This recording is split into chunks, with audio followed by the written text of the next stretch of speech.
Growing malnutrition is one of the reasons Venezuela's opposition leader Juan Guaido has moved ahead with his plans to bring supplies of food and medicine into Venezuela by land and sea on Saturday, despite resistance from Maduro. Maduro, who denies there is a humanitarian crisis, has said it is a show to undermine him. On Thursday, crowds cheered as Guaido led a convoy of opposition lawmakers out of Caracas on a 800 kilometers, 500-mile, trip to the Colombian border where they hope to receive food and medicine.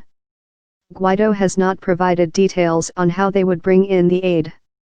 In response, Maduro denounced the aid, saying in televised comments that he was considering closing the border with Colombia and would close the border with Brazil. Aid has become a proxy war in a battle for control of Venezuela, after Guaido in January invoked a constitutional provision to assume an interim presidency, saying Maduro's re-election last year was fraudulent. "I hope they let the aid in," said Guzman, who despite holding down 2 jobs cannot make enough money for the tests, supplements, or protein-rich diet that doctors have prescribed her. She and her husband make less than $30 per month and prioritize feeding their 3 young children. While there is a vacuum of government information, almost 2/3 of Venezuelans surveyed in a university study called Survey on Life Conditions, and published last year, said they had lost on average 11 kilograms, 24 lbs, in body weight in 2017. Yet her fridge is empty except for a few bags of beans. Sometimes she wakes up not knowing what she will feed her family that day. Mostly they eat rice, lentils, and cassava. While Guzman says she would welcome the aid, she is concerned the one-off shipment would be a drop in an ocean given Venezuelans' needs. "You don't only eat once," she said. Some political analysts say Saturday's showdown is less about solving Venezuela's needs and more about testing the military's loyalty towards Maduro, by daring it to turn the aid away.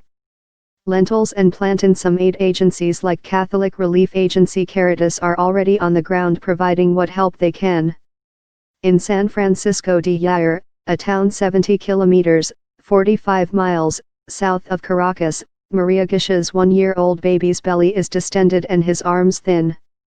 The pair live with Gisha's 5 siblings and parents in a 1-room tin shed with a dirt floor and no running water. Work is scarce and they live off payments for odd jobs and a monthly government handout of heavily subsidized basic food supplies.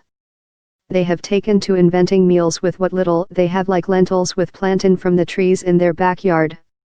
Gisha, 21, said her son had lost weight over the past 5 months until Caritas gave them some nutritional supplements. The United Nations and Red Cross have cautioned against the politicization of aid.